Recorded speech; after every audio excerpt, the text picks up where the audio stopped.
வேற லெவல் போங்க நண்பர்களே. தாறு மாறு தக்காளி சோறு இருக்கே. இன்னைக்கு நைட்டு வீட்டுக்குள்ள தரமான சம்பவம் இருக்குது. ஆக்சுவலா இன்னைக்கு வீட்டுக்குள்ள வந்து வீக்லி டாஸ்க்கை கொடுக்குறாங்க. கண்டிப்பா கவனிச்சிருந்திருப்பீங்க. ராஜாங்கம் டாஸ்க்கை கொடுக்குறாங்க. அந்த ராஜாங்கம் டாஸ்க்கை பொறுத்தவரைக்கும் ரெண்டு நாடா பிரிச்சு வச்சிருக்காங்க. ஒன்னு கானா சாம்ராஜ்யம், இன்னொன்னு தர்பீஸ் சாம்ராஜ்யம். இந்த ரெண்டு நாடா பிரிச்சு வச்சிருக்காங்க. இந்த ரெண்டு நாடுக்கு இடையில இன்னைக்கு நைட்டு ஒரு டாஸ்க்கை வைக்கிறாங்க. நான் எதிர்பார்த்த ஒரு விஷயம். ஏன்னா வெறுமனைக்கு சும்மா விட்டா நல்லா இருக்காது, ஏதாவது டாஸ்க் வச்சாதான் நல்லா இருக்கும்னு சொல்லி யோசிச்சேன். அதே மாதிரி நைட் வந்து ஒரு தரமான டாஸ்க்கை கொடுக்குறாங்க. அந்த டாஸ்க்கை பத்தி ஒரு ப்ரோமோ வந்து ஹாட்ஸ்டார்ல வந்திருக்கு. அந்த ப்ரோமோ பார்த்தோன்னே எனக்குலாம் தூக்கி வாரி அடிச்சிட்டு, ஆஹா என்னடா இதே கிரியேட்டிவ் டீம் இந்த அளவுக்கு யோசிச்சிருக்காங்களா, அப்ப வரப்போற நாட்கள்ல வேற லெவல் சம்பவம் இருக்குன்னு சொல்லிட்டு என்னால யோசிக்க முடிஞ்சு. ஏன்னா இப்ப கிரியேட்டிவ் டீம் ஒரு டாஸ்க் கொடுத்துருக்காங்கல்ல, அந்த டாஸ்க்கை தான் நம்ம ஆட்கள் வந்து வீட்டுக்கு இப்ப பண்ணிட்டு இருக்காங்க. அதை தான் டாஸ்கா கொடுத்துருக்காங்க. என்ன டாஸ்க்னு பாத்தீங்கன்னா, ஒரு பவுல் நிறைய பேப்பரை மடிச்சு மடிச்சு போட்டிருப்பாங்க கைஸ்.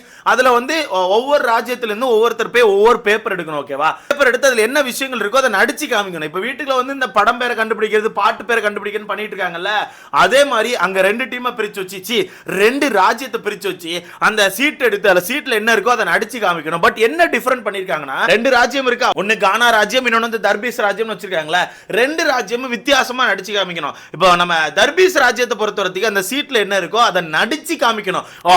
அப்படின்னு நடிச்சு மட்டும் காமிக்கணும். ஆனா நம்ம கானா ராஜ்யத்தை பொறுத்தவரைக்கும் இசையில, அதாவது இப்ப பாம்பு அப்படின்னு சொல்லி அதுல போட்டுதான் அப்படின்னு பண்ணணும், தவளன் போட்டுதான் ஐயோ தவளை என்ன தெரியலையா, ஏதோ ஒன்று இந்த மாதிரி அவங்க நடிக்க கூடாது. கையெல்லாம் கட்டி வச்சுட்டு வெறுமனைக்கு அந்த வாய் வார்த்தைகளை இசையில மட்டும் தான் பரிமாறணுமா. அந்த மாதிரி ரெண்டு ராஜ்யமும் மாற்றி மாற்றி பண்ணிப்பாங்க. அதில் எந்த ராஜ்யம் வந்து அதிகமான பாயிண்ட்ஸ் எடுக்கிறாங்களோ அந்த ராஜ்யம் வந்து இந்த இன்னைக்கான அந்த ரவுண்டில் வின் பண்ணுவாங்க போல. இதான் அந்த ப்ரோமோல போட்டிருக்காங்க. சரி, ஓகே, யார் யார் ராஜ்யத்தில் யார் யார் இருக்கா அப்படிங்கிற விஷயத்தை பார்த்துடலாம். யார் யார் என்னென்ன சம்பவங்களை பண்ணுறாங்கன்னு பார்த்துடலாம். அது மட்டும் இல்லாமல் டீம் இன்னும் என்னென்ன இலவெல்லாம் உள்ளத்துக்கு வச்சிருக்காங்க அப்படிங்கிறத மொத்தமாக பார்த்துடலாம். ஸோ வீடியோக்குள்ள போகிறதுக்கு முன்னாடி மறக்காம இந்த வீடியோ லைக் பண்ணிட்டு சேனலை சப்ஸ்கிரைப் பண்ணி எனக்கு கொஞ்சம் உதவியாக இருக்கும். மறக்காம லைக்கை போட்டுக்கோங்க. நீங்கள் போடுற ஒவ்வொரு லைக் வந்து நம்ம வீடியோ இன்னொரு 10 பேருக்கு சஜஸ்ட் பண்ணும். ஓகேவா கைஸ்? முடிஞ்ச அளவுக்கு லைக்கை போட்டு சேனலை சப்ஸ்கிரைப் பண்ணிக்கோங்க. சரி, ஓகே. இந்த டாஸ்க்கை பொறுத்தவரை தர்பீஸ் ராஜ்யம் வந்து நடிச்சு தான் காமிக்கணும். ஸோ தர்பீஸ் ராஜ்யத்தில் யார் யார் இருக்கான்னு பார்த்தீங்கன்னா, எஃப்ஜே இருக்காங்க, சபரி இருக்காப்புல, கனியூர்கள் இருக்காங்க, சுபிக்ஷா இருக்காங்க, பாரு இருக்காங்க, வியானா இருக்காங்க, அரோரா இருக்காங்க. இவங்க எல்லாமே தர்பீஸோட ராஜ்யத்தில் இருக்காங்க. இதில் சபரிலாம் இதை நடிச்சு காமிச்சிட்டு இருக்காப்புல. நம்ம விஜே பார்வை பொறுத்தவரைக்கும் ஏதோ சூப்பராக நடிச்சு காமிக்கிறாங்க. ஸோ இவங்க எல்லாமே நடிச்சு ஒரு மாதிரி காமிக்கிறாங்க. இந்த பக்கம் பார்த்தீங்கன்னா நம்ம கானா ராஜ்யத்தில் விக்ரம் அவர்கள் இருக்காங்க, கெமி இருக்காங்க, அமித் அவர்கள் இருக்காங்க, காமு இருக்காங்க, பிரஜன் இருக்காங்க, திவ்யா இருக்காங்க, ரம்யா இருக்காங்க. ஓகேவா? இவங்க எல்லாம் வெறும் சவுண்டு மட்டும் வேணும். இதுல நம்ம கெமி அவர்கள் ஏதாவது சவுண்ட் விடுறாங்க, டம் டம் டம் டம் அப்படின்னு சவுண்ட் விடுறாங்க. என்னங்க தொண்டையை தூக்குனங்க இருமல் வந்துட்டு டம் டம்னு சவுண்ட் விடுறாங்க. மேபி எனக்கு தெரிஞ்சு இந்த இடி இடிக்கிற சவுண்டா இருக்கும்னு நினைக்கிறேன். அதான் டம் டம்னு சவுண்ட் விடுறாங்களா. அப்படியே இந்த பக்கம் அமித்தை பார்த்தா ஒரு மாதிரி சைலண்டா இருக்கிறாரு. அவங்க பேர் என்ன, திவ்யாவை பார்த்தா ஏதோ பஞ்சரான டயர்ல காத்து வர்ற மாதிரி விட்டுட்டு இருக்காங்க. இதை ஒரு டாஸ்கான்னு கொடுத்துருக்கானு ப்ரோ. ஏகா கிரியேட்டிவ் டீமே நீங்க இருக்கீங்களா இல்லையா? இந்த ஆல்ரெடி லைவை பார்க்கும்போது தூங்கலாமா இல்ல தூக்கல தொங்கலாமான்னு வந்துட்டு இருக்குது. அப்படி இருக்கும்போது இவர் என்ன பண்றாரு விக்ரம் எம்மடி.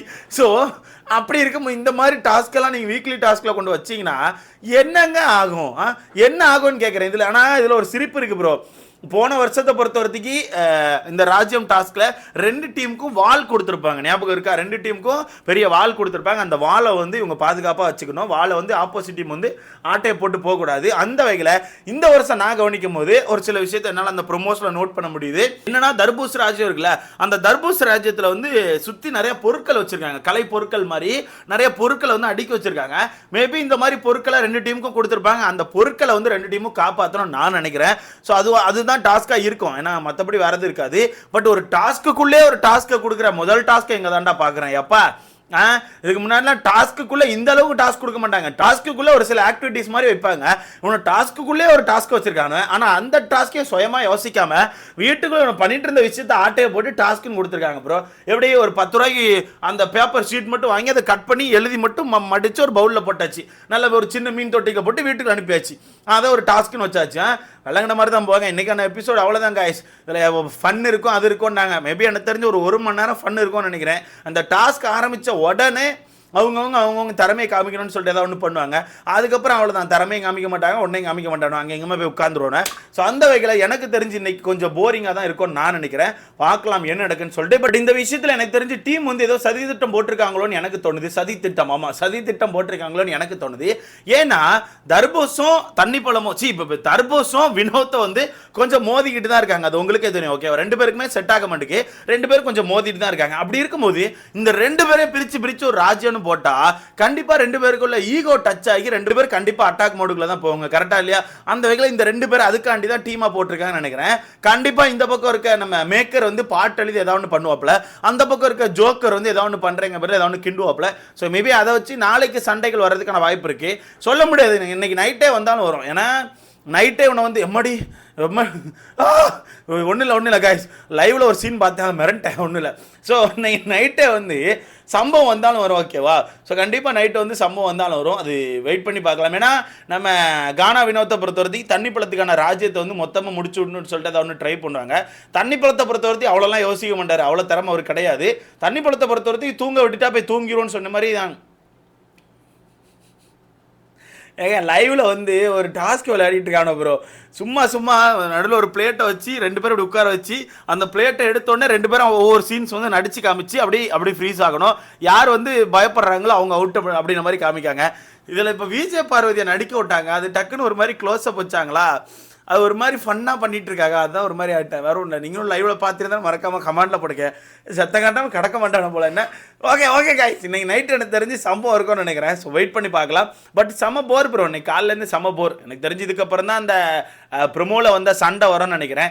அந்த சண்டையும் பெருசாலாம் இருக்காது, ஒரு 10 நிமிஷம் இல்லை ஒரு 10 நிமிஷம், அதிகபட்சம் 10 நிமிஷம் சண்டை போடுவாங்க, அப்புறம் அந்த சண்டையும் காணாமல் போயிடும். ஸோ பார்க்கலாம் இன்னைக்கு என்ன நடக்குன்னு சொல்லிட்டு. பட் எனக்கு இந்த ஒரு சந்தேகம் மட்டும் இருக்குது, இந்த ராஜ்யத்தை வந்து கானா கையிலையும் தண்ணி பழம் கையிலையும் கொடுத்ததுக்கான காரணம் எனக்கு தெரிஞ்சு கண்டிப்பாக சண்டை வரணும்னு சொல்லி தான். ஸோ வெயிட் பண்ணி பார்க்கலாம் என்ன நடக்குன்னு சொல்லிட்டு. பட் போன சீசன் மாதிரி யோசிச்சு இவங்க சண்டை போடுவாங்களா அப்படிங்கிறது எனக்கு தெரியல.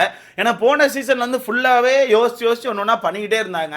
அப்பப்போ போர் தொடுக்கிறது, அப்பப்போ போயிட்டு ஏதாவது பேசுறது, அப்பப்போ ரூல்ஸை பிரேக் பண்ணுறது, இந்த மாதிரி ஏகப்பட்ட விஷயங்கள் வச்சுருந்தாங்க. பட் லாஸ்ட் சீசனில் முக்கியமாக சண்டை வர்றதுக்கான காரணம் அந்த கோடு, நடுவாக ஒரு கோடு போட்டிருந்தாங்க. ஆண்கள் பெண்கள் கான்செப்ட் இருந்துச்சுல்ல, அப்படி ஒரு கோடு இருந்ததுனால இவங்க இங்கே வர முடியல, அவங்க அங்கே போக முடியல. போகிறதா இருந்தால் பெர்மிஷன் வாங்கி போக வேண்டியிருந்து அந்த டைமில் ஏகப்பட்ட விஷயங்கள் வச்சுருந்தாங்க. நம்ம மஞ்சரி கூட படை தளபதியாக போட்டு அந்த வாசலே நிப்பாட்டி வச்சுருந்துருப்பாங்க. ஸோ அதனால் பிரச்சனை வந்துச்சு. பட் இந்த சீசன் அந்த மாதிரி எதுவுமே இல்லை. அப்படிங்கும்போது எப்படி பிரச்சனை வரப்போகுது, எப்படி இதை கண்டென்ட் ஆக போகிறாங்கன்னு தெரியல.